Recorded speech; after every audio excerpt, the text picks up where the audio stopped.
Infeksionet e tonsilave palatine apo infeksionet e bajameve, si njihet edhe në popullat, ishte tema e emisionit të radhës Shëndeti dhe Shëndetësia nga Alida Lalaj.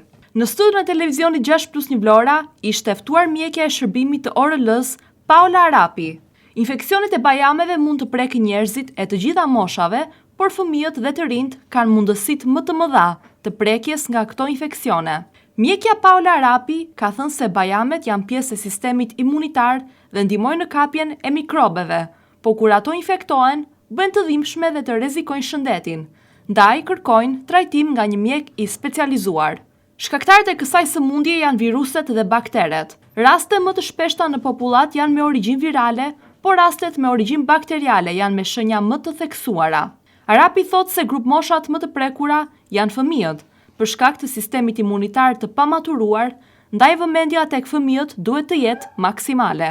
Tani jemi në stinën ku qarkullimi i viruseve është i lartë dhe ndryshimi i temperaturave favorizon infeksionet e bajameve. Mjekja këshillon pacientët që në momentin që kanë shenjat e virozave, duhet të tregojnë kujdes, të shikojnë me vëmendje shenjat që u jep trupi dhe të marrin mjekim nëse këto shenjat të virozave nuk kalojnë brenda 3 ditëve. Në momentin që shenjat e virozave zgjasin, temperatura rritet mbi 39 gradë, dhimbja e fytit bëhet e fortë, pacienti ka të vjella dhe gjendja konsiderohet serioze.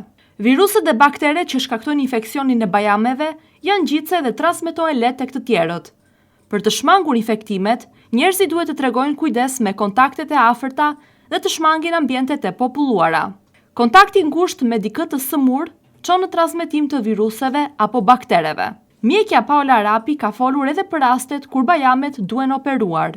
Operacionet bëhen kur mjeku specialist vlerëson se bajamet e kanë humbur funksionin mbrojtës së organizmit dhe personi sëmuret shpesh. Marrja e shpeshtë e antibiotikëve çon në rezistencë, ndaj në disa raste trajtimi ndërmjet heqjes së bajameve me anë të operacionit është zgjidhja e duhur dhe pacientit i përmirësohet jeta.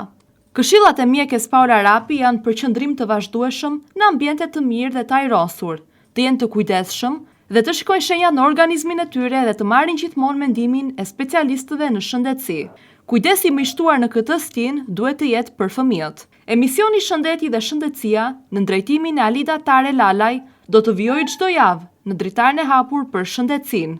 Ju ftojmë të na ndiqni drejt për së drejti në televizionin 6+1 Vlora në orën 17:45, si dhe në rrjetet tona sociale, Facebook dhe YouTube.